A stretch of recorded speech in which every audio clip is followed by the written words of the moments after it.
Okay, call this meeting to order, the April 28th, 2025 meeting of the Grafton Planning Board. We'll begin with our first agenda item, public input. If there's any member of the public here in the room or on Zoom who wishes to speak to a matter that is not on the board's agenda for tonight, now would be the time to raise your hand and be recognized to speak. I see no hands in the room. I see no hands on Zoom. So we will move on to our action items.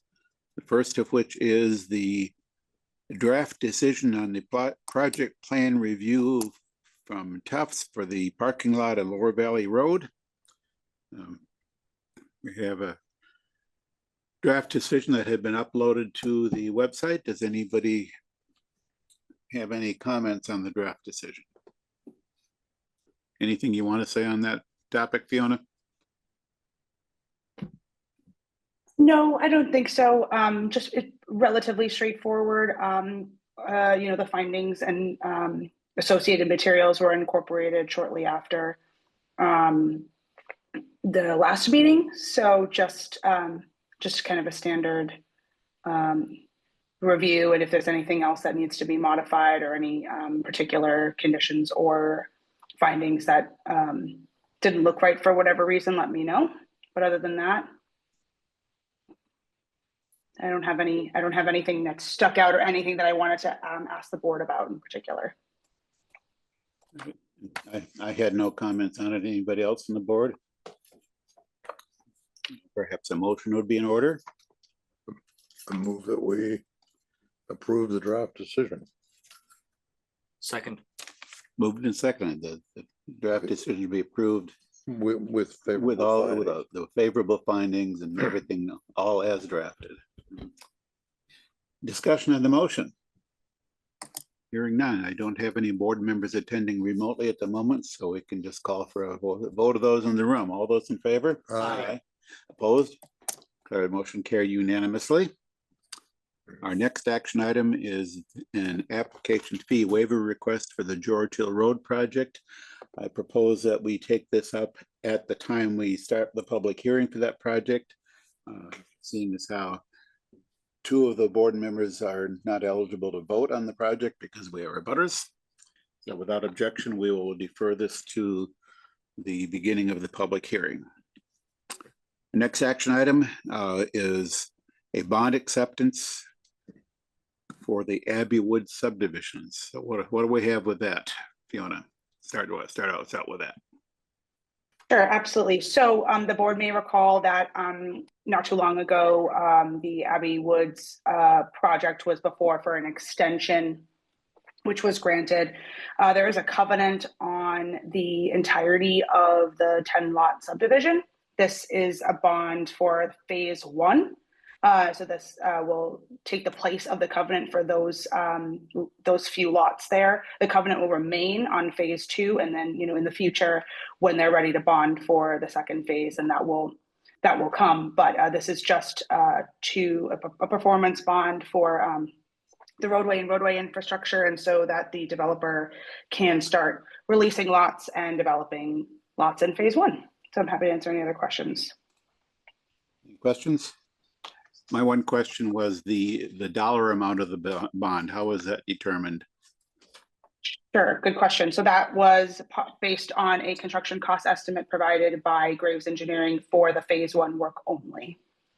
So the amount that is documented on the $136,000 that's in the bond paperwork is correct. It's for just phase 1. And we went, sorry, just to elaborate slightly further, council and I went back and forth quite a bit with them to get this correct. So they have all of the information that was requested by council as well. Justin? I move the board accept this bond and move to sign and have the bond notarized as well after the meeting today. Second. Moved and seconded. Any discussion on the motion? Hearing none. All those in favor? Aye. Opposed? Carried, motion carried unanimously, with the reminder that after we adjourn the meeting, we are requested to hang around long enough to sign the paperwork. Yes, and Ray's excuse from having to hang around. Otherwise, we have to come back another day and try to get that done. Alrighty, we are not yet 7:30 for our public hearing, so we will move on to our general business. We have bills. I move we authorize payment of our bills. Second. Moved and seconded. Any discussion? Hearing none. Those in favor? Aye. Opposed? Declare motion carried unanimously. Minutes of previous meetings. We have minutes from the October 28th, 2024 meeting available for review. Move we approve them. Moved and seconded that the October 28th, 2024 meetings be approved as drafted. When I read through them, I didn't see anything that I thought needed to be changed. Any other comments, questions, discussion? Hearing none. All those in favor? Aye. Opposed? Declare the motion carried unanimously. Fiona, staff report. Sure. So I am going to be, again, focusing a little bit more, let me stop sharing, focusing a little bit more on the, application-based things for the next couple of weeks, just because we do have meetings kind of back to back. Obviously, we have town meeting coming up, so I'm preparing presentations and working with the town moderator on the logistics for that. So that will kind of take up most of my time. I sent out a stakeholder email list to the folks who signed up for the Grafton Common Traffic Study update. I just wanted to reiterate some of the information that was in that email, and I also wanted to float an idea for the board to have that as a standing discussion item going forward. There's a lot of interest in that project, and people just really want to continue to stay engaged, and the planning board meeting is a great opportunity to do that, and folks can come and discuss at that time. So we're kind of thinking of that. We're trying to make sure that we're being as forthcoming and transparent with information as possible. And then we had a couple of folks come to the window and just kind of say, oh, I live in the area and I didn't get notified. So just whatever we can do to make sure that we're pushing that out. We're going to continue to post online through our standard channels and do the news flash. So if you're, we encourage folks to subscribe to that as well. But I did have a meeting with the Stantec team last week, and we're going to be going over findings from the open house as well as initial recommendations, and that will be slated for the May 14th. And then from there, we'll be finalizing recommendations and strategies. And I'll just be sure to post all of that information from those touch base meetings to the project webpage as well. So, if the board is okay with that, I would like to, see if we can get some consensus on having that as a standing item through the end of the project, which is June. The project must be finished by June 30th, 2025. So I think we have 3 meetings or 4 meetings between then and now.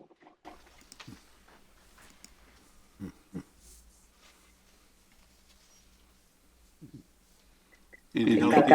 So yes. Any questions for Fiona?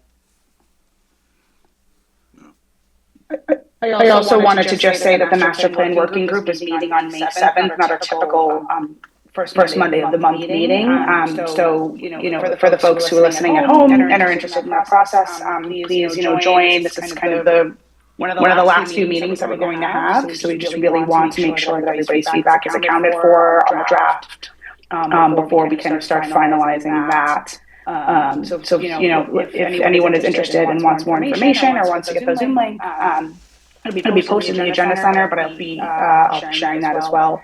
And if folks, it continues to be a engaging process, even though we are at the end. So just want everyone to be assured that there's still time to provide feedback. And then, other than that, of course, we have a lot of big things coming up: town meeting, elections. We have our CMRPC annual dinner, that's in June, so if any board members are interested in going to that, let me know. And I think that's all I have for now. I'm gonna be working on a more formalized approach to staff report going forward. It'll be a bulleted list of major projects that we have going on. And I'll be able to put that in the meeting materials. I was gonna try and do it today, but today kind of got away from me, so I will for the next meeting and meetings going forward. I'm gonna have a more formalized document for you all. Okay, good. Anything else, anybody? For those folks who are here for the public hearings, I'd just like to remind you that there's a sign-in sheet on the table just inside the door. I'd like to make sure we have a record of everybody who attended the hearing. The hearings won't start till 7:30, but we've got a few minutes. Anything in correspondence that caught anybody's eye? I did see the state validated our affordability for which project? Mhm. I'm blanking on the name right now, and I don't have it in front of me. Broadmeadow North at 188 Providence Road. Thank you. Yes, that was helpful. But yes, they validated our numbers for that project, which certainly helps to have that in writing.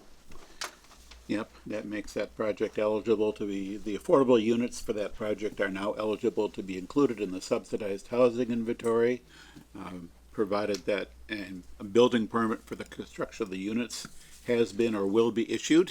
Fiona, your hand is up. You basically just elaborated on what I was going to say.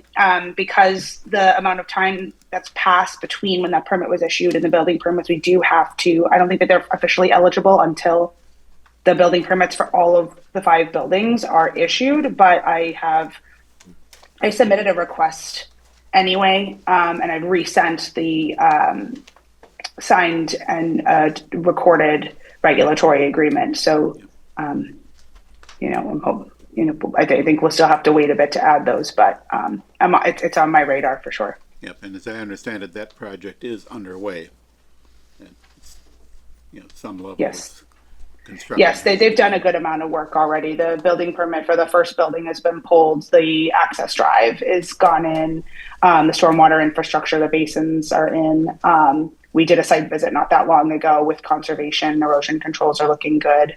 It's coming along. They're doing a great job. Okay. What are the current SHI numbers? Do we have like an updated? Yeah, I do have current one I'll pull. I think I actually got one sent to me. Actually, I requested one not that long ago and haven't gotten it, so I'm still going off of the January one. So 743 total SHI units out of our 7,740 year-round count. So we're at 9.6% at the moment. Got it. Is that before or after this one we're talking about tonight? That would be not including the, And what does it do to it? this one. I think 30 more Go ahead. units. Yeah, that should move us closer to 9.7%. Also, I just want the board to be aware that, we have 5 Millennium Drive that's on there for 47 units, and they're trying to start construction. I think they've been running into a little bit of, hiccups with getting that started, but they do need to pull by late summer to stay on. So that's the one that I'm kind of keeping my eye on and kind of encouraging the developer to meet the guidelines under the statute, so those units can stay. All the other ones are looking good, and then we don't have 17 and 27 that's eligible yet because they don't have any of their affordability paperwork done, and they obviously are still kind of going through the land disposition process. They did pull a building permit, but they do need the affordability paperwork with the building permit, so it's tough. So we'll add those when we can as well. Yeah, and just to refresh people's memories, the kind of the way it works is when a project is initially approved with affordable units, generally speaking, it sooner or later gets put on the subsidized housing inventory. But until the units, if building permits are not pulled, they get dropped off the SHI again. And they go Within back a year. on with building permits and ultimately with occupancy permits. So it's a bit of a moving target until the units are actually fully built and occupied. Right. Okay, we still have a few minutes before 7:30. Next item on our agenda would be reports from planning board representatives on town committees and CMRPC, if anybody has anything.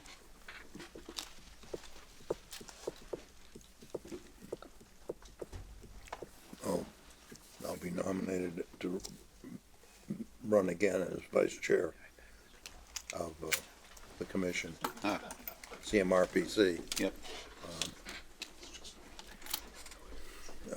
I turned down the chance to be chair.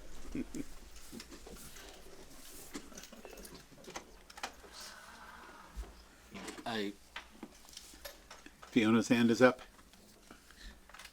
Yeah, Justin, I didn't want to take away your chance to report, but I meant to bring this up in my staff report as well, but the EDC will be having a business event on the 15th at Reunion Tap and Table. So, just want to start getting the word out about that. They're reaching out to business owners and they're doing a lot of good groundwork.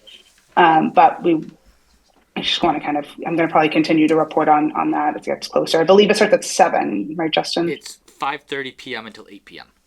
Okay, thank you.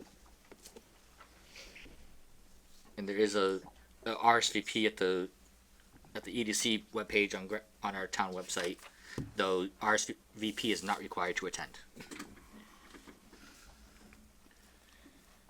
Is there anything else from planning board representatives on other committees? If not, the time is now 7:26 and we've reached the end of our agenda except for the public hearings, which we will begin promptly at 7:30. So we'll consider this meeting to be in sort of an informal recess for about the next 3.5 minutes.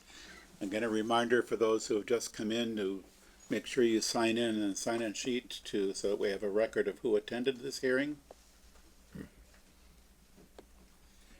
And advance notice, we will, assuming we're waiting for our planning board member Prabhu to sign on at Zoom. It's promptly at 7:30. As soon as Prabhu signs on, we will take up the George Hill Road hearing because 2 of us board members are not going to be participating as board members in that hearing. So we'll take the 2 hearings out of the order, in the opposite order from which they're printed on the agenda. So we can take the George Hill Road hearing, get that done as promptly as we can. And just to also call it out, we did run out of printed agendas. That's why Natalia left the room. She's going to get some more for the public. Okay.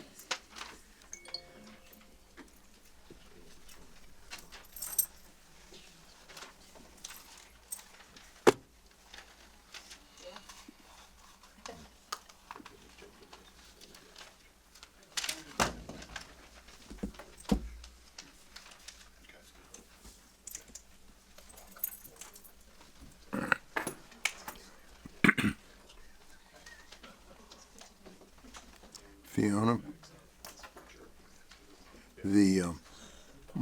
the room is getting pretty full. Do we have any guidance on whether we could sit here and just not participate, or whether we should step down. go out? Well, but stepping down. Just going in. Yeah. You shouldn't be at the board at all. Undue influence, it's called. Undue influence, it's called. Yeah, Bob, big deal. Bob and Dave, you can, obviously you're a butter, so, formally recuse yourself and you can, at your discretion, you can leave the room entirely, or you can participate as members of the public. Just not from those seats. Right. Not from those seats.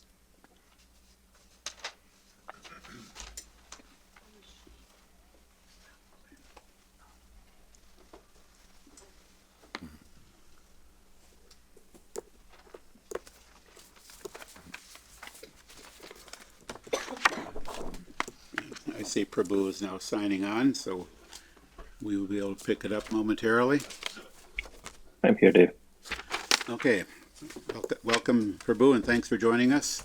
It is almost 7:30, but as we have a board member now attending remotely, we will do a roll call as required.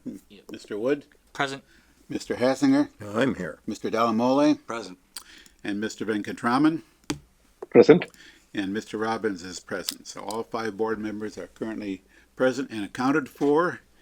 And as soon as the clock reads 7:30, we will proceed with the hearing process. We got an action item we can take up with Prabhu in the room if you wanted to step down now.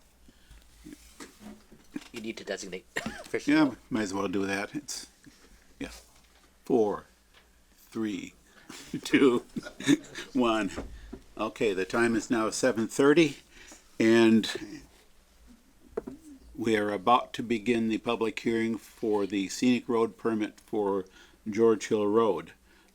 Myself and Bob Hassinger, as abutters to George Hill Road, will not be participating in this hearing.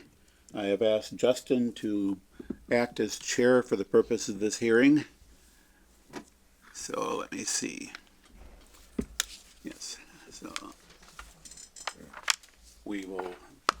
I will turn the meeting over to Mr. Wood here, and Bob and I will find ourselves seats elsewhere. All right. Thank you, Mr. Robbins. Nope, we're good. We're good. Okay. All right. So, the first, actually, before we open the public hearing, there is a application fee waiver request for the scenic road permit for George Hill Road. This is allowed by our bylaws for any project that's undergone by the town of Grafton. So we do need to act on this. Fiona, do you want to just briefly introduce it before I look for a motion? Sure, absolutely. Basically, just exactly what you just said, Justin. The bylaws allow for, they have a special provision in them for town-sponsored projects. So this is just a fee, an application fee waiver, not, obviously not a legal ad fee waiver. That is being requested of the board by the town. All right, well, I move that we waive the fee for this application. Do I have a second? Unmute. I second. Right, thank you. Any discussion? Hearing none. Mr. Venkatraman Aye. and Mr. Dalamole. Aye. And I vote aye. I declare the fees waived with a unanimous vote. And now I'll take the scenic road permit out of order due to Prabhu having limited time for this evening and we needing a quorum, so All right, pursuant to Article 24 of the general bylaws of the town of Grafton and scenic road regulations, the planning board will hold a public hearing on Monday, April 28th, 2025 at 7:30 p.m. in conference room A at the Grafton Memorial Municipal Center, 30 Providence Road, Grafton, Mass. To consider an application for a scenic road permit for alterations to stone walls and tree clearings for several driveway openings as part of the reconstruction of George Hill Road on property located along George Hill Road between Fay Mountain Road and Leland Street. Said property is located in an agriculture A zoning district. The applicant owner is the Department of Public Works / Town of Grafton. A copy of the application is available for public inspection at the planning department during regular business hours or on the Town of Grafton website at www.grafton-ma.gov on the planning department development projects webpage. Fiona, do you want to start us off, and then I'll turn it over to probably Mr. Cornelia, who can, or whoever's going to present for the town, so to speak. Yeah, absolutely. So let me just get my page pulled up here. It was up. I have too many tabs open. Okay.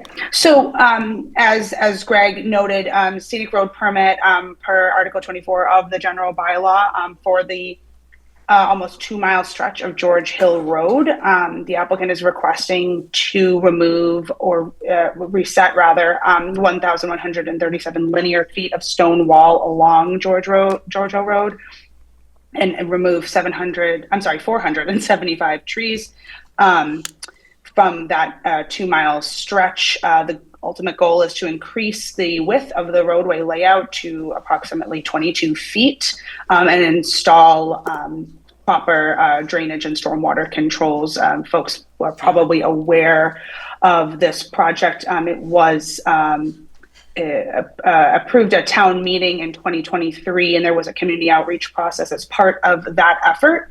Fiona, It's the if you're trying to present, there's nothing on the screen. Oh, I'm not. I'm Okay. just. I'm reading off my. I can if you like, but I'll pull up the site plans in a moment. No worries. Making sure we're on the same page. Yep, no problem. So the improvements will include repaving, installing curb and berm, resetting utility poles, trimming overhead interference with trees that will remain to make sure they're not interfering with the overhead lines. Drainage improvements include the installation of manholes, catch basins, leaching basins, and piping. Folks are probably aware, the integrity of the roadway is poor. Erosion has taken place significantly along the roadway edges. Waters accumulating on the roadway, causing slick roadway conditions, and as well as stagnant water that's affecting flow into wetland areas. With that being said, the applicant has received all of their permits from the Conservation Commission for this project. And so they will be subject to meeting a variety of conditions in their local wetlands, and order of condition permitting. I am happy to answer any additional questions. I did review this. I did post a link to the town project page that's on the Select Board's webpage as well. So if anyone is interested in looking at those materials from that 2023 outreach effort, they are there.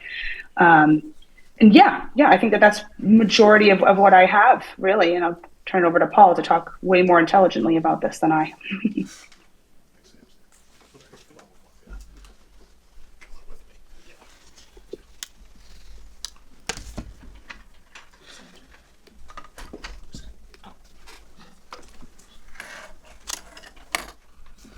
So I am Paul Canoyer. I am the Public Works Director and also the Deputy Tree Warden. Kevin is the official tree warden, but he is out of town, so I am the alternate. And I'm Sam Grealis. With the design firm BHB. so just to start, when Fiona said, 400 and something trees, just so everybody knows, a tree that's 1.5 inches in diameter counts as a tree. So it's not, so a weed that's this big around counts. So everyone had to be counted. So the number seems really high, but the majority of them are no bigger than a big weed. So Can we ask questions during this? There will be an opportunity for questions. I'll open that up after the applicant has presented everything they intend to present first, and then we can go from there. So, obviously, the residents have been wanting this for a very long time. So the select board at the time put it on town meeting warrant. It was voted an affirmative there. Ballot vote for the override to fund the project was voted. So we're here today. VHB's been designing it for 2 years, thereabouts. The 2 miles of road, as we all know, there's no utilities in it. There's no drainage. It's just country drainage. And in order to make the road really what it needs to be, what the residents desire and what the town really needs, is to pipe it, manholes, redo the wetlands on the sides, relocate some of the utility poles, realign some driveways to make them either wider, and most of them need to be a little bit wider. Change the radius of where Soap Hill intersects and that kind of stuff to make it a safer intersection. And really that's it. I mean, it's a job that was authorized by the different groups. It needs to, it needs to be done. If anybody that's driven up that road, and obviously everybody that lives on there knows, it's a dangerous road. A school bus and a UPS truck can't go by each other. It's so. And just to clarify, in case there's any confusion, you mentioned this was done by an override. debt exclusion. But Almost the same thing, Whatever. but Tech- potato yeah. potato. But Yeah. just, you Some can people fix care. that in the verbiage. yeah, some people care, so I figured I'd say it. Get it in playback. But yeah, so I mean, it's funded, it's approved, conservation's, we've got the conservation permit in hand. Really, this is the final step to getting this out to bid. All right. Any questions or comments from the board? Not at this time. All right. I guess we'll open it up to the public. Just by your hand, come up to the podium, state your name and address for the record, and then you can ask your questions. And please direct all questions to the board, to the chair. Bill Nelson, 88 George Hill Road. As mentioned, there was an original hearing, I think you mentioned it was in 23, where we all saw the original map and were able to ask questions. And since then, I've regularly checked the website in the town, and the map hasn't seemed to change at all from what I have seen, checking it every few months. So my two-part question is, has there basically been any changes in that? And the second part of the question, if there have been, is there any way that the residents living along the road can get information on those changes? So there's been some minor changes since that original. Not a lot. A lot of you get to like that 75% of the drawing. The first 25% when we did that hearing, or 35%, is a lot of the nuts and bolts of it. Everything else, the finer details get ironed out as we go along. And part of the approval process with conservation and planning is before we get to say 90%. So once we get, we have conservation's approval, we need this approval, then we can finalize what we're gonna put out there for the most part. Get it to 95%, and then we'll release that drawing, because there hasn't been any real major changes. Okay, but once that is finalized with the Conservation Commission and any other unmentioned boards or things that come up, will the residents be able to find out what those changes are before construction starts? Yes, oh yeah, for sure. Yeah. Okay, thank you very much. Mr. Nelson, just to clarify as well, this board, from what Mr. Cornelia said, is the last approval process other than like official buildings department. I think is to need someone. Paul can tell me if I'm wrong on that.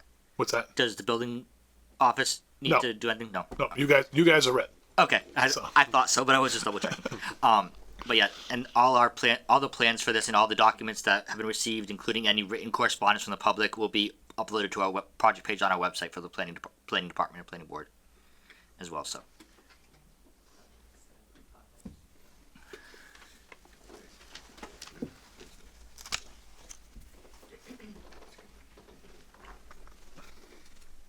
Good evening. Thank you for your service to the town. I'm John Barton. I'm at 7 George Hill Road with my wife, Dr. Katrina Altmeyer. Had a couple of questions, and we should have been perhaps following this closer on a day-to-day basis, but it appeared to me, and correct me if I'm wrong, but it appeared to me that there's a good amount of private property that's being taken in order to widen the road. Has there been an eminent domain proceeding of some sort? And is there any plan to compensate the private owners along the road for the property that's being taken to expand the width of the road? I did have another question, but I'll ask it when it comes up. So I can answer the first one, and if the other one comes up, jump in. So VHB used the stone walls, the existing historic stone walls, really as in the areas where they exist, as the property line, since there's no other records of any other layout of that road. Okay. So that's typically what we would do, is just use the stone walls, which is what we did. And in the areas where there was no stone walls, like I don't think there's any stone walls in front of yours. There might be, but if it is, There's this very small stone wall, but the majority of it is front lawn and driveway and parking space. so that area, we just kind of use the best judgment really in the end. The select board at one of the town meetings, there was an article in town meeting which authorized the Board of Selectmen to take by eminent domain, gift, whatever it would be for the improvements, for temporary and permanent easements if they're required. So that passed town meeting. So that's already happened. If there are most of the easements would be temporary, just for construction purposes, to get a piece of equipment on the side of the road to accurately dig a trench or something like that. If there's any permanent easements, you would be compensated, yeah, there would be an appraisal of the square footage of the permanent easement, and people would be compensated appropriately for that. Which reminds me of my second question. Are you going to at some point flag where the edge of the construction will be so that we have a rough idea? The reason I ask is, for example, I have a septic tank that's probably been there for 50 or 70 years, whatever, and it appears to be at the edge of the existing road. If construction is to take that area, the septic tank has to be moved or changed in some fashion. So are you planning to flag along the road at some point, and when would that be if you're going to do that? I think the contractor that's selected by the bid from the town would typically goes out and flags any temporary easements or limit of work that they would do along the property. That specific problem has come up in times in previous and other towns and everything. So yes, they would come out and stake it When- prior to construction. And when would that happen roughly? I mean, I don't know the plan of construction, so. Yeah, I think it just depends on when the contractor is selecting everything. So they would definitely stake it out before they begin digging or anything like that. But are we to anticipate construction starting this spring, this summer, next fall, roughly? So the goal would be, this hearing ends tonight. We get a decision from them at their next meeting. And that's really they finish up the drawings based on the conservation permit, this decision here. And we can be out to bid, by June, July, awarded by, end of August, September. But nothing, just bear in mind that nothing's insurmountable. If if the septic system has to be moved a little bit, it can be moved. Yeah. Thank you. Yep. Thank you. Any other members of the public with a question or a comment? Come on up.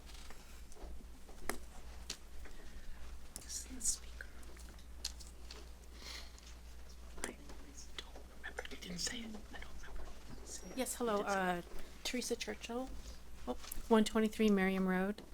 I know we talked about the 2 miles from Fay Mountain to Leland. Yes. Is there is the work on Fay Mountain also under this umbrella? I thought I had seen early on, again, I haven't seen the latest drawings, that it did have the little bit up Fay Mountain as well as George Hill. Yeah, so Fay Mountain and Soap Hill, we, as we go going down the road, needed to bring those into this project just because of the drainage and with the weather we've had in the last 5 years. The stormwater runoff on those roads also, those systems need to be improved. So there's no major reconstruction like is going on George Hill Road. True. So there's no. Are you going There's all no the way up impacts. Fay Mountain or just? We would pave all the way up Fay Mountain. Okay. As far as the improvements on it, they're limited in scope. Okay, so the front of our home is, even though I live on Merriam, it does have the bit on Fay Mountain because our woods go up that Correct. way. And the stone walls, unfortunately, are, because snow plows or whatever are tumbling over. So does that mean, okay, is that what you're going to be using for, like, For the property lines or what, or Yeah. If there's a stone wall, that's what we're going to use. And again, we're not going to go if it's tumbled over. You can tell where it belongs. Okay. You just kind of look this way and look this way and say, all right, that part's missing in the middle. We draw, an arbitrary line and come up with it. I don't believe there's major widening on Fay Mountain Road either, so I don't think you'll see too much of a difference in the roadway width or roadway alignment rather. Okay. And so you had mentioned there's some stone walls and in the trees. Have the owners been notified? It's like, oh, your stone wall is going to be redone and these 3 little trees will be removed, or that's sort of at the next step? That's in the plan. If and again, if people don't understand the plan, they can certainly call me. And I spoke with a lot of residents on the road already. So it'll say like, remove and replace, retain, rebuild, relocate. And so the owners would have already been informed. They about that. they would be informed only if they looked, and everybody got notified of this meeting, as part of the public records Yeah, thing, so Yeah. that's. So I have to look somewhere to see. If you look on the planning board's website or conservation, their drawings have been uploaded on there. Okay. And as Mr. Cornoyer said, if a resident or a homeowner along this road or this project doesn't understand how to read these plans to find that information, town staff, Mr. Cornelia himself, or Lane Department can certainly try to help with that. Okay, so, great. So if you call the DPW, myself, Brian, Zerko. Yeah, or I did talk to Kevin, him. They one were of us will- awesome. He was really, Yeah, one of he us- was good. One of us will grace you with our presence. So, yeah, okay, so if I just go on the conservation and Yep, I'll be able to find it. yep, and you can see pictures of the bigger trees that are gonna come down on those pages as well. Thank you. Yep.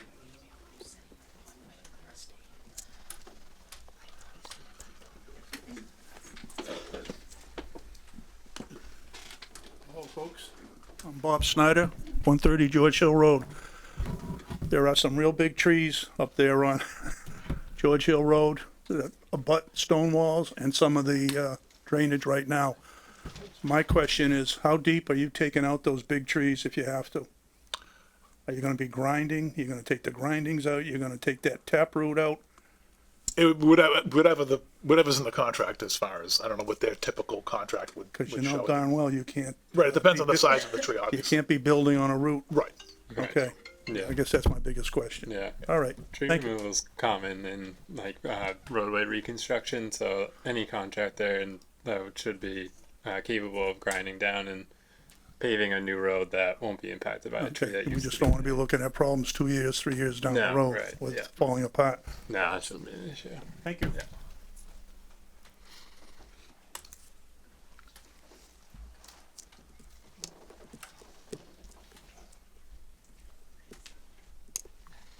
Hello, I'm Katrina Altmeyer. I live at 7 George Hill Road. I have two questions for the board or for this whole plan.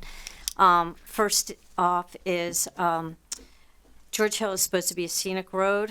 Right now it is the traffic on there, it has increased rather tremendously in the last 4 or 5 years. You widen this road and particularly change the intersection with Stowe Road, Grafton Street. There is going to be significantly more traffic and trucks coming through and down George Hill as a cut through between 140 and Westboro. I'm extremely concerned about the amount of traffic we're going to see on that road, and so my question is, what are you going to do to limit that, or the size of the vehicles coming down that road? So that's the first question. Is there? So the road's not gonna be tremendously wider than it. It's 22 feet on average the whole way, which is not very wide. If you figure it's a school bus with the mirrors is 10 feet wide. So 22 feet isn't very wide at all. It seems, it's gonna be obviously better and people are gonna go faster. That's going to the be a police- real The problem. police department, it's the police department's job in the town to, Okay, what I'm asking is there a way for the town to limit the size of the vehicles that can come down that road? Like, we get trucks on 140. So, living on that street, I don't want big construction vehicles. I don't want, 18-wheelers coming down that road. We all have had or have kids and animals, and that's a dangerous situation. Mr. Chair. Coming out of our driveway right now is a disaster with people coming either direction. I understand that's probably gonna be less of a problem with the wider road, but it's still gonna be a real problem for everybody that lives on that road. Mr. Mr. Meeker? Chair, yes, ma'am. If you go on the town's website and look under the Traffic Safety Committee, Traffic Safety Committee makes recommendations on all roads in the town of Grafton. So what you would do is you would present this to the Traffic Safety Committee and say that, you wanted to limit the size of the trucks, you wanted to limit the length, you wanted to limit the speed limit is 30 miles an hour. It doesn't, that's what it is everywhere. But if you went before the Traffic Safety Committee, they would submit recommendations to the select board, and those can be approved at the night. Okay, great. Thank you. The second question I have is property frontage. Some of the houses, and one in particular on George Hill, it's 9 George Hill, their property was allowed, or our property and their property were allowed to be split because they retained frontage, a certain amount of frontage on the road. My understanding is they're gonna lose a significant portion of that frontage, almost all of it, if you're using the stone wall as the boundaries. How are you gonna address that? If the stone wall is just along their frontage, the frontage remains. The stone wall is the No, boundary. the front, they have probably, 8-10 feet of land between the road and the stone wall. The land between the road, the existing paved surface and the stone wall. That in is theory theirs. is Ours is the stone wall. is the land that's there in practicality, in reality, is the right of way already.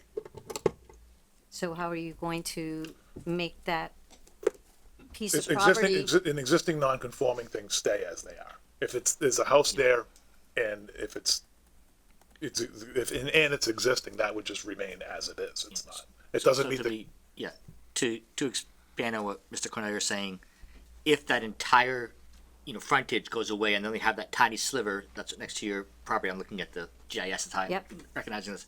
If that goes away, their ability to have that house and continue to use that house as a lot doesn't change. It may have been conforming now, and with the taking, it could be not, but it would still exist as that use. That's And a they can non-conforming. resell with no issues. Yes. Okay. Okay, awesome. Thank Sorry, you. just to circle back to the roadway width. So the 22 feet we mentioned is including the 1 foot wide berm. So usable roadway width, each lane would essentially be 10 feet. So it's going to be very narrow for a truck to fly down, especially with opposing traffic. Okay, thank you. Anyone else from the public today? Yep.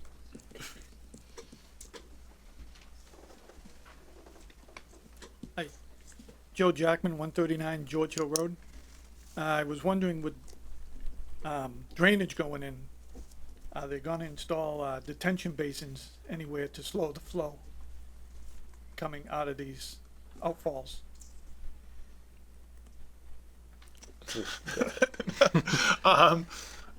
Yes, the improvements to the drainage Yeah. along the whole length are planned, and based on current, whatever the 100-year flood or whatever the number is.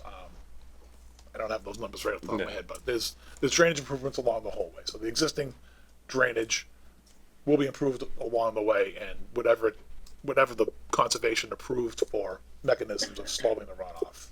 Right. That's including like riprap stone for pipe ends. So if water is coming out in an outfall today, it might not have stone underneath it, underneath the pipe, which would cause erosion.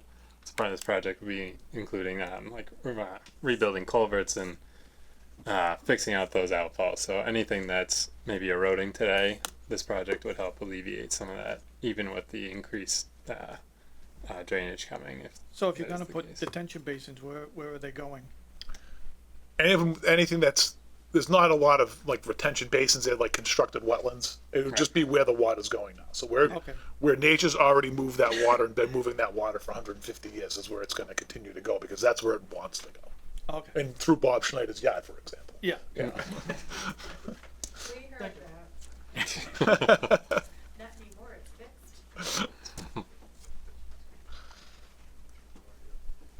Hi, Greg Murphy, 14 George Hill Road. When construction starts, what is the thought process for access for residents? 22 feet of, construction area plus us to get by with large dump trucks, heavy equipment. Sounds like quite an undertaking of a project. What is the thought process and what are the working hours? So the working hours will be defined by the town's traditional 5-6 day work weeks, whatever those hours are. I don't know off the top of my head. But anything can be, with the approval of the town and the engineer, hours can be adjusted. You may there may be days when you start early or end late, depending if you've got a you gotta close the whole road for something. There'll be times when the whole road is closed, because for that road, it really is, there's a road right in the middle. So you have Stowe Road in the middle, so if you close between here and Stowe Road to do some work, it makes the job go faster, which is certainly makes it more convenient for people in the end. But there'd be police details the entire time. We'll get through it. It's just it's gonna be a headache for a year, but Access to your driveway though will be maintained at all times. The contractor will be out there, so if you have any questions for them, they are generally open to people talking to them. But you'll be able to get in and out of your driveway at all times. If they do need to get into your driveway and close it, they'll let you know. Okay. And you said maybe 6 days they're working on a Saturday. What would the hours of that be? don't know. It'll be something that they ask us and we say yes, let's get it done. There's good weather here. We know it's going to rain. If we can work on Saturdays, we can finish this by November. So it's like, okay, let's work on Saturday. And you're thinking this fall potentially, depending on selections and everything else. Time the bidding process, awarded, notice to proceed goes out. That would be done for the fall. They wouldn't be any real heavy construction, I wouldn't think, until this time next year, until spring of next year. Okay. And maybe some small stuff, utility relocations, tree removals, but no real big construction. All right. Thank you. Fiona, you have something to add? Yeah, I just wanted to say that the construction hours are conditioned upon the town's general bylaw requirements. So, obviously contingent on what's discussed during the public hearing might be modified slightly, but it's 7 a.m. to 5 p.m. Monday through Friday and 8 to 4 typically on Saturdays. Thank you. Hi, Karina Beretta from 15 Fay Mountain Road. My question is more around, I know I have well water, and I think a lot of us have well water, what the impact will be or what precautions will be taken to make sure that our well water stays healthy and good.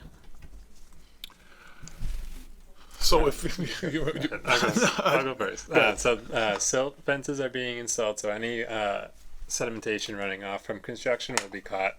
So they'll make sure that there's nothing entering from the construction site into public water or anything that would be able to drain in to the groundwater systems. So, and that's including if there's any catch basins out there, they'll install silt sacks, which would catch anything that would be flowing downhill into into the structures that would then go into a public water system. Are there any materials specifically that have to be avoided because it's well water? Not that I'm aware of. Yeah, whatever the Board of Health regulations are, as far as that goes, as far as any materials they would use, they would have to follow that.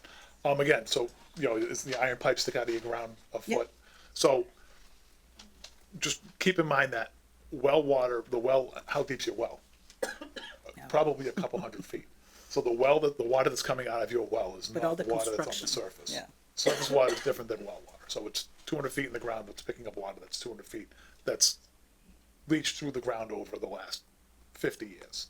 So between the silt sacks and just deflecting it away from people's water supplies, and the fact that it's a modern well, Okay, it'll be safe.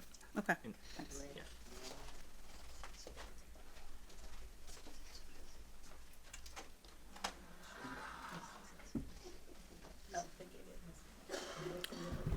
David Libby, 44 George Hill Road. At the recent select board meeting, when Evan was discussing the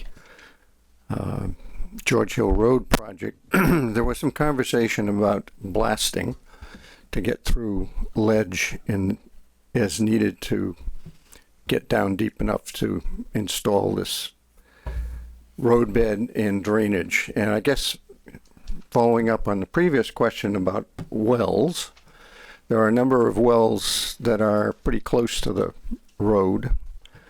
And so I'm curious as to how those wells will be safeguarded in the event that we're blowing our way through granite ledge.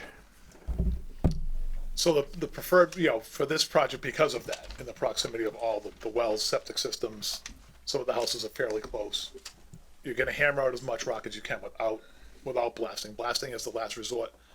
The way the blasters set up their blasts, they can again, nothing's 100%. They can, with probably 90% of surety, make it so they don't affect your well. And they do a pre-blast survey for the properties that are potentially going to be affected. And it would just be, if something bad happened, we would, Fix it. you know, Based on the ledge we've seen, we don't expect blasting as part of this project. Somebody may be misspoken. no, but think it's, maybe- again, yeah. anything's possible, but Right, yeah, hammering was the, the Yeah. discussions we had with them was hammering it out. Okay. right. All right, thank you. Which, you'll be boom, boom, boom, boom, boom, boom. I'm not boom, sure boom, which is boom. preferred. Right.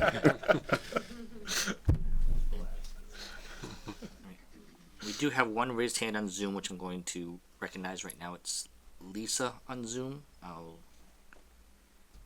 just state your name and address for the record. Yes, hi, Lisa Yitz, 54 George Hill Road. Thank you. Question about water flow. Is there, the Conservation Committee reviewed this. Are there plans that show water flow with this plan that I can look at? We have a bridge, and so I'm concerned about how much water might be coming from up the hill that's now feeding into the pipe that feeds where my bridge is. So Lisa, this is Paul. We're not going to be introducing any additional water. The water that's going through that pipe that's in, next to your driveway that we kind of had replaced temporarily. That flow's gathering all that water from the east side of the road already, so that the flow that's going to where it is now is going to continue to. So there's not going to be a dramatic increase in any flow to under the culvert to your driveway. Well, but the thing is, up the road further, closer to Mr. Libby's home, there's like a spring that's up that way. Generally, what would happen is when there's a lot of water flow, that water goes across the street before it comes down to my property. So now it sounds like that water will be channeled down to the upper hillside of the property and then come through the pipe that goes under my bridge. Without looking at it, is I'm just trying to give Dave's house is slightly downhill from where you are. I know the road's fairly level there, but it's probably downhill a little bit without a topo map. I can't really tell you. But we have no expectation of any dramatic increases in flow. Okay, yeah, I was just curious if there was a plan that showed where these catch basins were, how the catch basins were flowing the water, like which basins were catching the water and where was that, the pipes going and feeding. The conservation on the conservation website, there's definitely the plans that have all that stuff in them because that's under their purview where the water goes. So It's on the utility plans in that plan set that should be online. You can see on the pipes, every proposed pipe has a direction of flow, and that's leading from a catch basin outwards, and so you can see where that water is intended to go. Okay, I didn't initially see it, but I'll look again or call them to see where I can see that. Yeah, go on the conservation. It's definitely, they have the most recent or at least the clearest drawings that I could see. Okay, yep, I'll look again. Thank you very much. Thank you.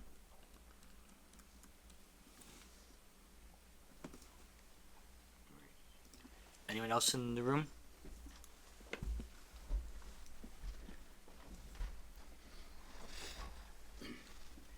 Please remember to state your name and address for the record. David Robbins, 92 George Hill Road. Focusing on the topic of this hearing, which is scenic roads and the preservation of stone walls and trees. As I read the plans, if I understand it correctly, there are no stone walls that are going to be removed. There are stone walls that are going to be removed and replaced, R&R on the plans, and that's for the purpose of repositioning them as needed. But as I understand it, every stone and every wall is intended to be preserved, which is, I like that. I dare say that most of us who live on George Hill Road like our stone walls and we like our shade trees. And although you mentioned something like 475 trees, the vast majority of those, if they are going to be removed, are going to be, as I understood you, Paul, say, like, tiny little trees. The big ones, like the big oak tree in front of my house, that's about yay big around. If I read the plans right again, I think I counted 41 sizable trees, so the type of shade trees that the scenic roads bylaw is intended to protect.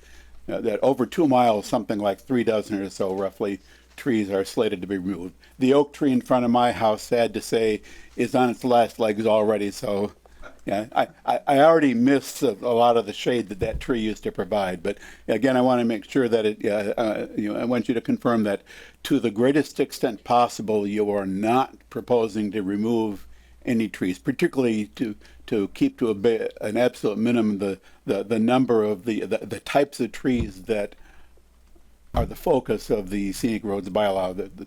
Those are going to be preserved to the maximum extent possible. That's correct. Yeah, and part of the design that was a factor. So we did. Yeah. So what you're saying is correct. Yes. And as I've told Sue over many times, that tree should have been cut down a long time ago, but she tied herself to it. So, National Grid's tree people were out there just today, trimming the branches around the power lines, but yeah, they weren't going to take the whole tree at this point. we as a town, I can say this legitimately, between Kevin and myself over the last 7 or 8 years, we haven't cut a tree down yet that needed to come down, that didn't need to come down. And that's a lot of them. The oak in front of your house, if you see mushrooms on a tree, those are dying, and inevitably they're going to die. And this project's going to end up with those larger trees. You're going to take half the roots away because on one side of the road you're going to be digging a culvert, and it's going to lose half the roots of the tree. That particular tree is so close to the existing edge of pavement that even if it were healthy, I suspect that a tree that's, I'm remembering when we did this on Adams Road, you guys did this in Adams Road, and there were a few trees that were just, even though the trees were in fairly good shape, they were just too close to the road for safety. And at some point, public safety has to be a factor. But again, it's all about minimizing the reduction in trees, preserving the stone walls. Happy to hear that this plan seems to be making an effort. In regards to as much of the effort as you can in that direction.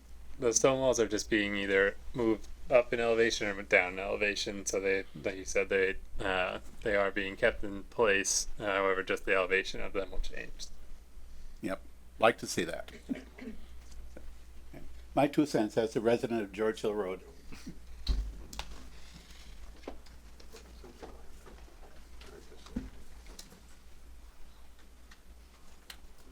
Bill Nelson, 88 George Hill Road. A second question on a more particular subject. I'll just spend a minute mentioning a few facts. We bought our house there in '79, 45 years ago. At that time, Soap Hill Road was just a dirt path, and it was generally V-shaped because every spring the water came down and washed the middle of the road out. The only drainage then was one pipe from the right-hand side of where Soap Hill Road joined George Hill Road to the front of my yard, right in front of my house. And every spring, the water would come rushing down there, along with all the rocks, deposit on my lawn. So before I cut the lawn the first time, I had to, with my kids at least helping me, get a dozen wheelbarrows full of rocks off the lawn. Now, there have been a number of changes that have been made. 800,000 roughly, I'm not sure of these numbers, about 20 years ago was spent to correct that problem after Soap Hill Road was paved. And what they did is they put a major pipe going from several sewers on that part of George Hill Road and the first several hundred feet of Soap Hill Road down Stowe Road, joining previous drainage that came diagonally from Stowe Farm and went across private property. Now, about 5 or 6 years ago, that older pipe they joined to, heading down towards Cider Mill Pond, collapsed. And the town spent another roughly over $200,000 to dig that pipe out of those two private properties and replace it instead with an extended pipe down Stowe Road that they then built this settling basin before the water went into Cider Mill Pond. It all works very well and much better, and I appreciate it along with a few of my neighbors, except for one minor problem. And the one minor problem is they left one of two drains, the one in particular I first mentioned, that originally went, just from the end of the dirt Soap Hill Road into my front yard. And it's connected to one of the existing sewers. So when we have a heavy rainfall, most of the water goes down the main pipe under Stowe Road into the settling basin. The mud and rocks settle out there. Except that the water's high, a fraction still comes into my front yard. And over the years now, it's worn away the dirt and the stone wall between my house and my neighbor's house, the Burns, next door. And now, in the last couple of years, has deposited mud all over his swimming pool cover. And he is very upset about that, has mentioned it to the town, as well as I have. And we have heard from the town that there's a possibility that they might remove that pipe and let all the water go down to the settling basin that they spent a lot of money on building, and that much larger 22-inch diameter pipe down Stowe Road. The problem, if they don't fix that, is you're draining water onto private property through old pipes that might collapse on our property, and then the water that flows off of our property flows into private property behind ours. So you might have lawsuits from the people behind us if that drainage is still there, as well as from us and the Burns. And so I'm asking this question, which I've asked a couple of times before, and I've got semi-positive answers on, is that old drainage pipe, which actually I've been told consists of several different types of piping, each 8 feet long, some that ribbed steel, some pieces of concrete. Is that finally going to be dug up and removed so it no longer directs water onto private property, and instead lets the water go down Stowe Road into the settling basin where the mud and rocks can be settled out before the water goes into Misco Brook inside of Mill Pond? Yes.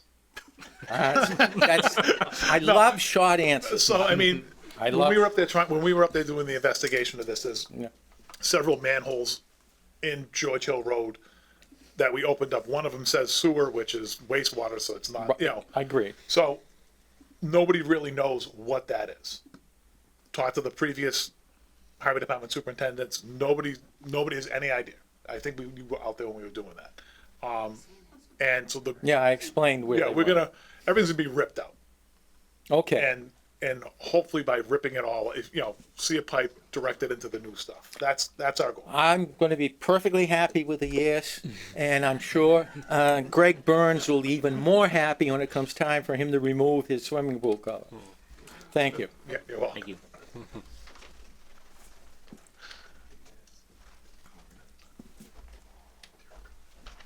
I'm not seeing any more hands in the room. Any further comments from the board? No. All right. Fiona, are we waiting for anything relating to this project?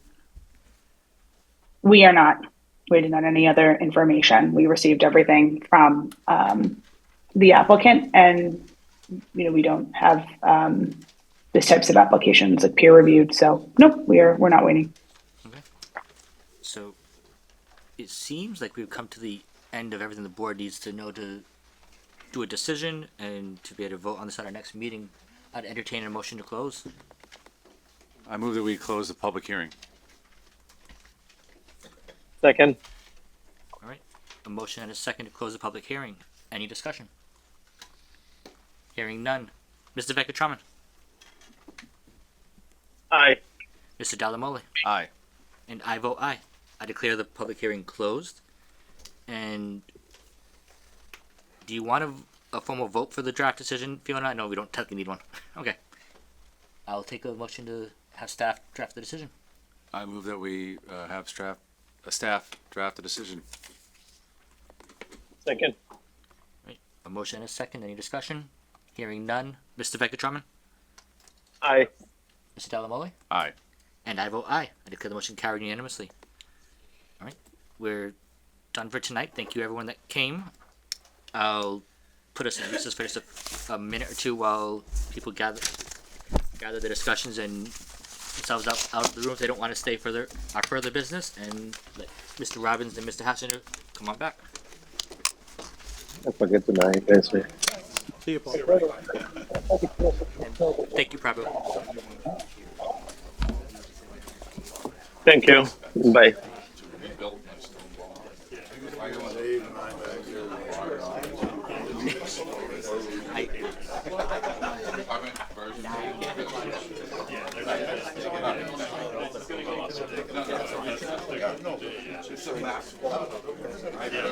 Yes.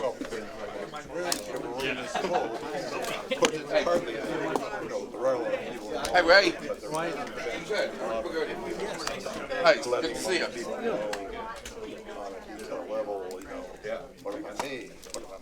Exactly. That's the biggest reason I was like, everything is. I'm not gonna limit it even to suggest that.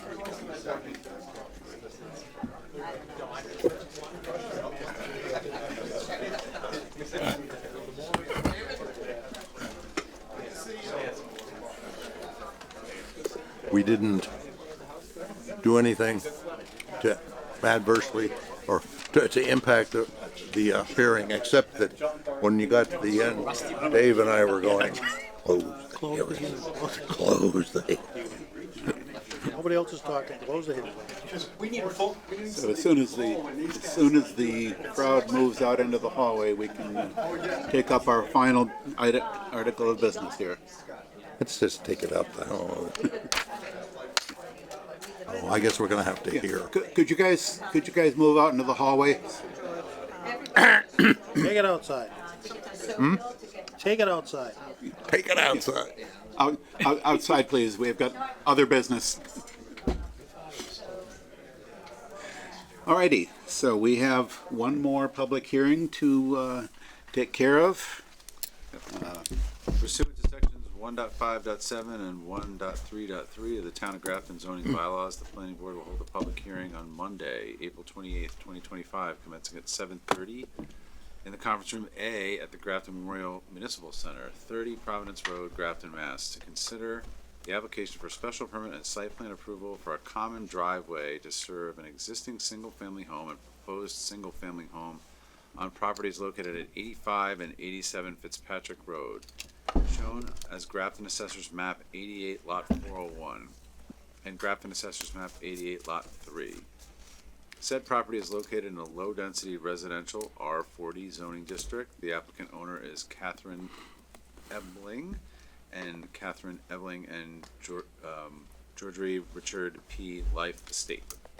A copy of the application plan is available for public inspection at the planning department during regular business hours or on the Town of Grafton website at www.grafton-ma.gov on the planning department development projects webpage. Alrighty, Fiona, do you want to introduce this project? I know Yes. the applicant is here who can speak to it, and I'm sure at great length. Yes, absolutely. Let me just, again, I'm in the wrong, I have too many tabs open and I get, 1 second. Okay, so this application is a relatively straightforward common driveway application. The folks that live at number 87 are proposing in accordance with and in agreement with the future owner of the property at number 85 behind to do a common driveway to serve both of the lots. This project did also go through Conservation Commission approval previously. During that time, the drainage infrastructure, which is relatively minimal, but is a change nonetheless, was approved. There's a few drainage swales and trenches along the perimeter of the driveway itself. So those have all been reviewed and checked because the common driveway is essentially wedged between two wetland areas. So they're taking advantage of the upland area that exists between the two to situate the house. There was some discussion previously about trying to do some sort of configuration outside of the current what's currently showcased on the plans. But this was a suggestion by the Conservation Commission with with staff input from the planning department that this was a less intrusive method of serving both of the homes. So with that being said, I didn't have anything that I was particularly concerned about. I do provide some history of the property. They did go through, the owners did go through the Chapter 61B withdrawal process and completed that with the town assessor. So that's all squared away. Again, they've been to conservation. I think this is the last leg of the journey for them. There's no interference with the water supply protection overlay district. The driveway meets the minimum dimensional and construction design standards of the zoning bylaw and the subdivision regs. So we did not get peer review from Graves Engineering yet, which is a requirement for all these types of applications. So we're still waiting on that. But other than that, I don't have anything notable. Again, pretty relatively straightforward project, and it'll be a great use of the land behind the house for a family member to live in. So with that being said, I think the applicant can elaborate on anything that I missed. Thank you. Good evening to all of you. David, Robert, I see a lot of familiar faces here. I'm Robert Murphy, Murphy Associates. My office is in North Grafton. Following the introduction here, I could add a little more that originally we attempted to have the driveway go in through the frontage of the property, which is normal. And it was determined through conservation and the DEP that if there was any possible alternative available to us, that we should approach that route. And it turns out that the father and the applicant as well owned the property next door, so they have current ownership, and so we were able to come up with a design conservation approved. We have an order of conditions for this.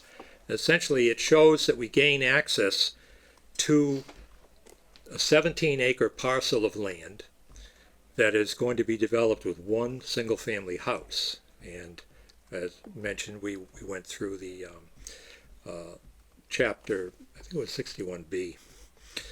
But anyway, that allowed us to gain access to the property in a way that conservation they approved. And we also designed the system for the septic system in the house, and that was approved by the Board of Health. Now, one thing I can mention to you is that when we applied for a wetland bylaw permit through conservation, we also, as part of that application, sent copies of the plan and the application to all of the boards in the town. This being selectmen, DPW, fire, police, they all got a copy of it. And at that time, there was a period that we had to wait 21 days before conservation could have the hearing. And we did receive a comment from the fire department. They were okay with the driveway width, the location of the driveway. It wasn't too close to another access road and all that sort of thing. And their concern was, were we going to change the slope of the existing driveway? And the answer to that was no. So, we feel that we have gone through all the proper procedures. Relative to the design of the common driveway itself, we have followed all of the requirements, Town of Grafton. This is for, you do have they say a site plan review, but that is for a subdivision of land and or a development of a larger subdivision. This was not a subdivision of land. It was not a development of a subdivision. It is strictly two existing lots that exist now, have existed for a while, and we're gaining access from Fitzpatrick Road. And as far as the you know, the safety and everything. It's the perfect spot for it. It's the apex of the exterior curve. Excellent visibility in both directions, fairly flat. You may be aware, I'm sure Robert's aware, that Fitzpatrick Road was redeveloped in front of this area, and they took a fairly good sized chunk of this lot and gave it to the other side to, at the time, I believe it was Blanchard and Leclerc.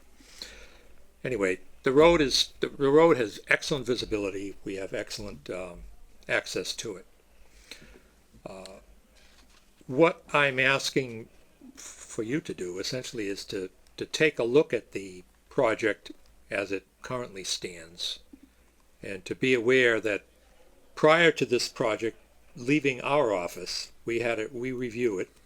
We had 3 professional engineers review it, 2 professional land surveyors, myself, environmental scientist, and before it leaves our office, we make sure it, you know, is kosher. And as I say, it was approved by conservation specifically to meet their requirement to not pass through wetlands. We had to file with conservation because we're near the wetlands. As a result, we designed a drainage system because there is a fairly good sized hill there. And we designed an infiltration system along the driveway so that there's no increase in drainage toward the road. There's a slight increase in drainage to an existing detention basin on the property. But again, there's no off-site increase of drainage. With that, I'll essentially give it back to the board and answer any questions that you might have. Okay, any questions from the board? I mean, to me, it's perhaps a slightly unusual solution to a particular problem, because, you know, the parcel in question that for the new house is going to sit, it's got 2 separate frontages on Fitzpatrick Road. Right. And the funny thing is, from either one of those frontages, you got to cross wetlands. So, you know, threading the needle in between the wetlands with a common driveway, and it seems to be a pretty straightforward way to deal with it. Okay, you're talking about the additional frontage that's on the other side of, oh, so you've done your homework. Yes. Good, yeah. We actually tried to go up that road initially because it had a pretty good access point. There is an old trail up there, but it's long gone. But no, that required crossing wetlands too. Yeah. Yep. And we were hoping we could kind of slide around that way, but that didn't happen. So here we are, continuing the process, as mentioned, to obtain the special permit. Another point that I could make is that we will be providing a covenant to the planning board,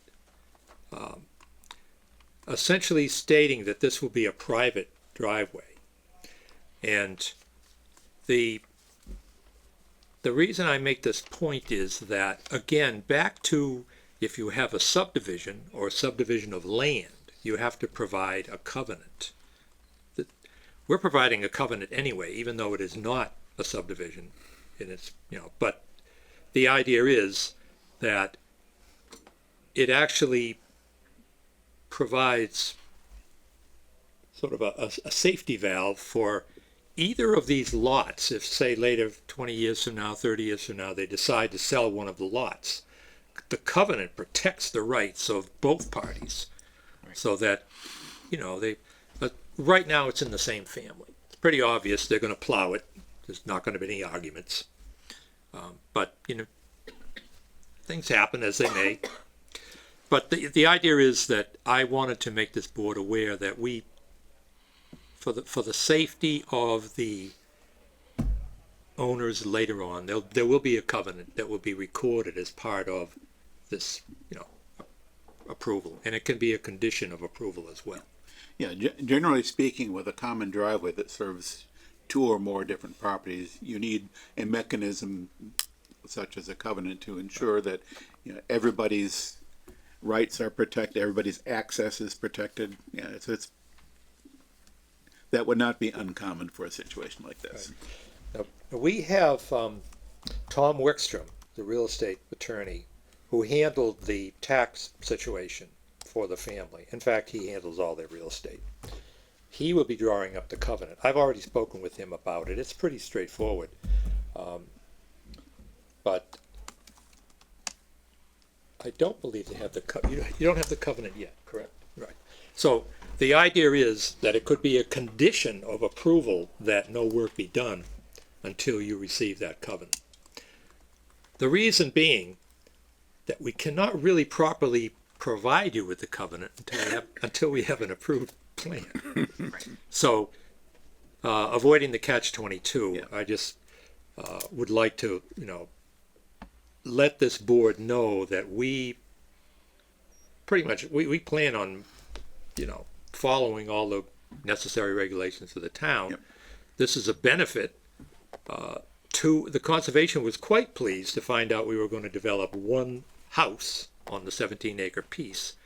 And there's a lot of wildlife habitat, very good wildlife habitat on this property, which is pretty much going to be left alone. And it also abuts a lot of wildlife habitat on the back. That being said, the lawyers always get mad at me. They tell me I talk too much. But No. I'm merely trying to I'm merely trying to make sure that there are no stones unturned. My only commentary here is this feels like we were given a wrapped present with a nice little shiny bow, because everything looks really good to me, and you've covered pretty much every single base I could think of. The fact that this is a common driveway instead of using some of the relatively decent sized frontage is unique, but I think it makes the most sense for this. The wetland crossings are less favorable, so seeing this, I'm happy. Bob? Yeah, I just, on the plan, I see 35-foot easement drawn. Right. And how does that relate to the covenant? The easement was required in order to have access through the property. And the covenant will make reference to that easement in that essentially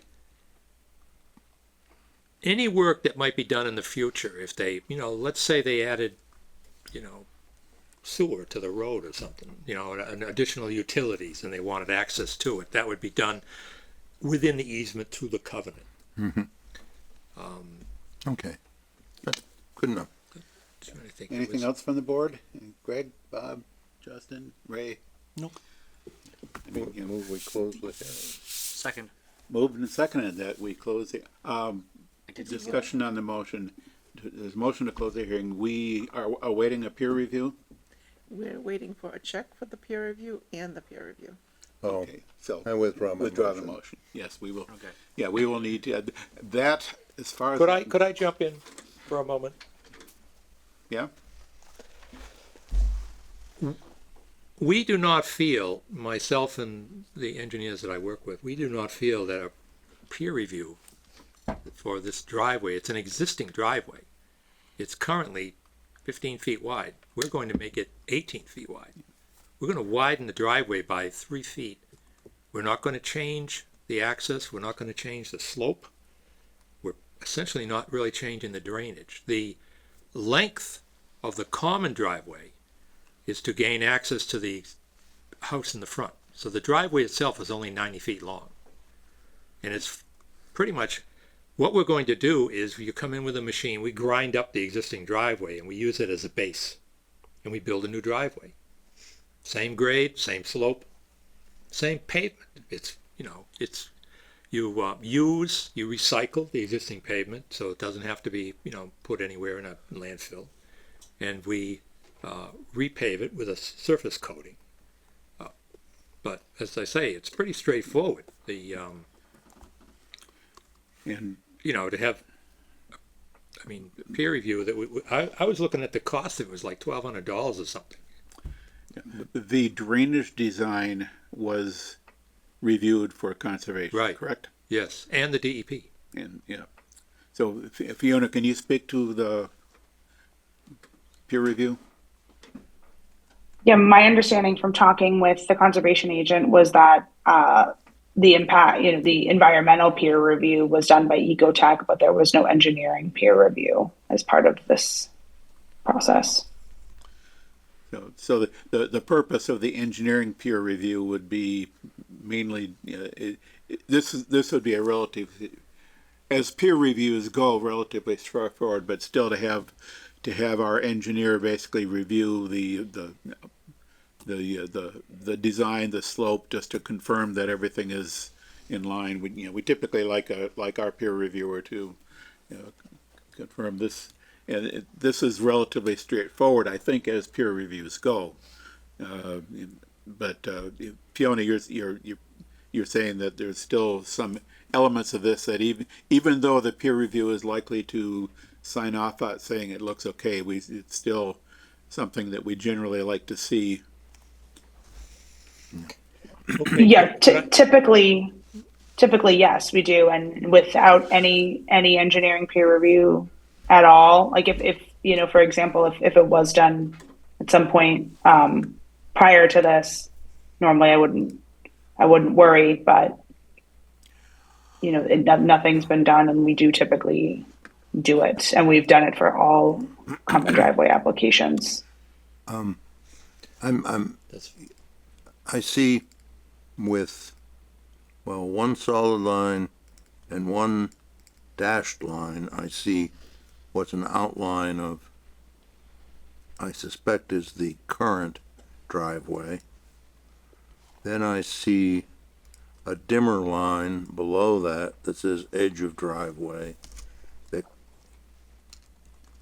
goes on through now and connects with those light edge lines, edge of driveway, all the way back to the house.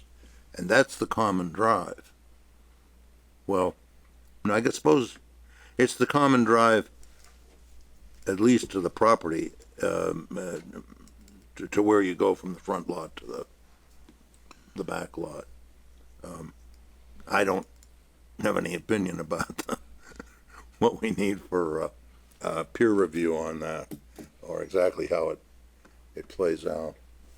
But I'm happy with whatever. But we don't have a check because we don't have a peer review. Well, we usually. Was that what we're looking for? Yeah, there was a little bit of a snafu, so we do need the check to start the peer review. Graves won't begin until we have that. Yeah, and I think the applicant is questioning whether a peer review is needed. Yeah, and if we were to say a peer review wasn't needed, then we wouldn't need a check. Well, if I We could be done. that could be done. I'm not necessarily against an engineering peer review. My point is that we have already paid a considerable amount of money for peer reviews for drainage, wetlands, engineering of the drainage. The only area that conservation really didn't review was the engineering of the driveway. Now, half of the driveway is 12 feet wide. It's a regular driveway. That's the part after the house that goes into the lot. The original, the first part is 90 feet. That's an existing driveway that we're going to widen about 3 feet. It's not like we're building a new road and taking down trees and redesigning drainage. That would be an engineering review. Another point that I have is that I have done several subdivisions in the town of Grafton previous where they were reviewed by the DPW. DPW had their own engineer, and they reviewed the drainage, they reviewed the roads. The peer review went out to Ecotech because of conservation issues. But generally, it was the DPW that was reviewing our engineering plans. I'm told now that you don't have anyone on staff who can review a driveway, which I find hard to believe. Seriously, you go to school, you study planning, the first thing you're going to learn is how to pave a driveway. Mr. Chair?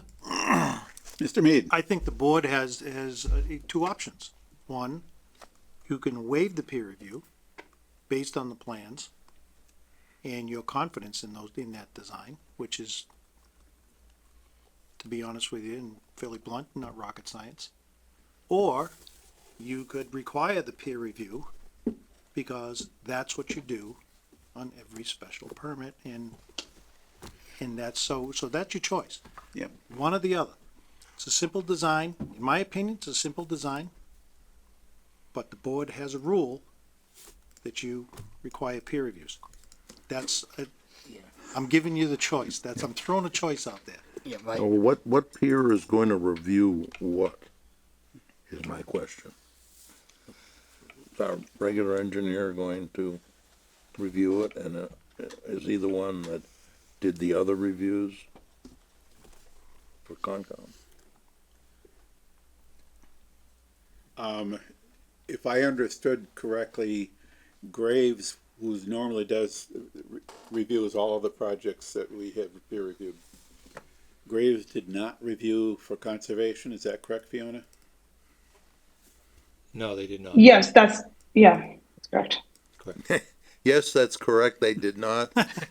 Yes, Graves has not previously reviewed any aspect of this project. So, And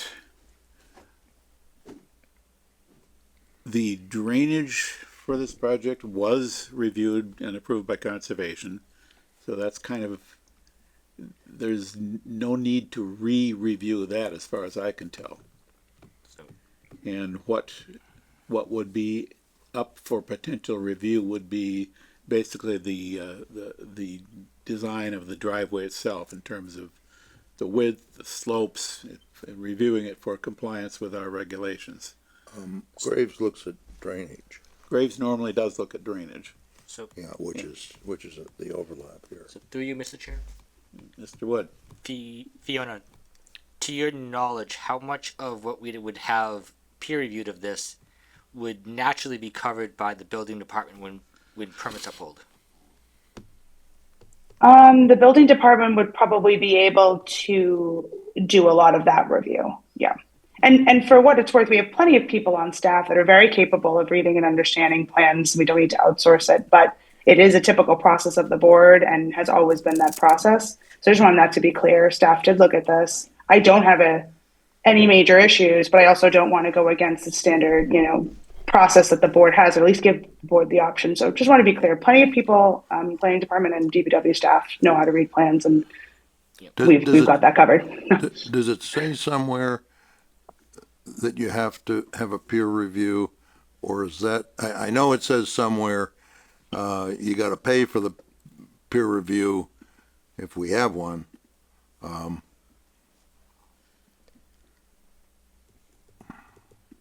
It's memorialized in the bylaw. It's at the discretion of the Say that board. again? But it's always since I've been in Grafton, it's been the process. But again, this is relatively straightforward, so I don't have any concerns. It's something the board asks for, essentially.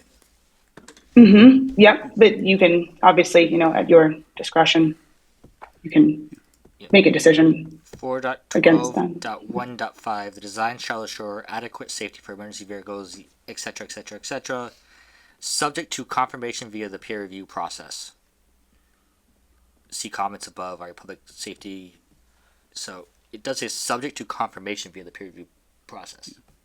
So if it is at the board's discretion of whether to require a peer review, and if the board is comfortable proceeding without this particular application being peer reviewed, we could go that way. Now could I move to close the hearing? So I think we need to I feel like we need to vote on what the board wants to do regarding the peer review, considering that has a fee associated with it. So I will make the motion that the board waive peer review requirements for this common driveway application based on the unique circumstances of this application. Second. Moved and seconded. Any discussion of the motion? Hearing none. All those in favor? Aye. Aye. Opposed? Declared motion carried unanimously. So now that a peer review Now I is no move to longer close pending- the hearing and direct staff to prepare a decision. Second. Excellent. Moved and seconded. Any discussion of this motion? Hearing none, all in favor? Aye. Opposed? Declare the motion carried unanimously. Staff will get the paperwork, a draft decision prepared for the board's review at a subsequent meeting. Our next meeting is 1 week from tonight. I won't make any promises that staff can get this ready for, in 1 week. That's normally a pretty short amount of time to prepare a decision, but we'll leave that up to staff to, prepare a decision for the board's review and deliberation at the next available opportunity.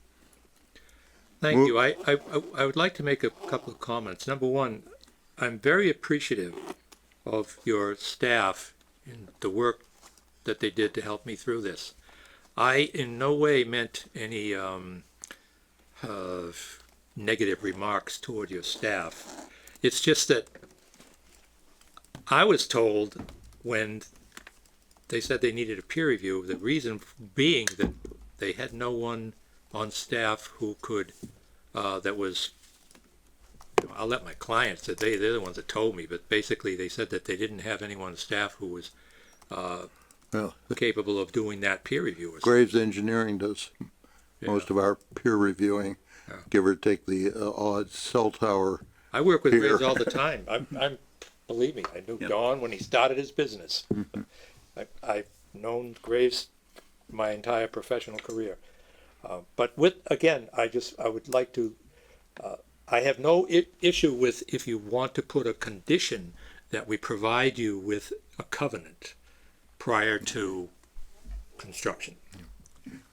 Maybe that'll find its way into the draft decision. I think staff will cover that base for the board's review as part of the decision. And also, just a minor note I was thinking of when I was kind of looking at this. When I talked about the redevelopment of Fitzpatrick Road, they had taken some of my client's property. The actual common driveway will be going through town property in order to get to our property. That comes under the jurisdiction of the DPW. So we have to follow their guideline. Yep, no question about that. Okay. With that, I would thank you very much for your time. Thank you. And speaking as a former conservation commissioner, and I remember you from my days in conservation back in the 90s, that I'm happy to see a project that completely avoids wetlands alteration. Yeah, it's been a long process, but we were able to, let's just say it would have been a lot easier to just shoot through the wetlands. But yeah, we have, we did the alternative analysis and we couldn't justify filling it, so we, that's the reason we're here tonight. No. But I thank you all very much for your time. Thank you. Thank you. There's nothing more. And we adjourn. Good to see you guys too. Long time since I've seen you, I think. But yes, we don't have any other items which may lawfully come before the board. I don't think we need to vote to extend the meeting past 10 o'clock. I move we adjourn. Second. Moved and seconded, this meeting be adjourned. All those in favor? Aye. Opposed? Motion carried unanimous, so we are adjourned. Don't walk out here until you can sign the paperwork.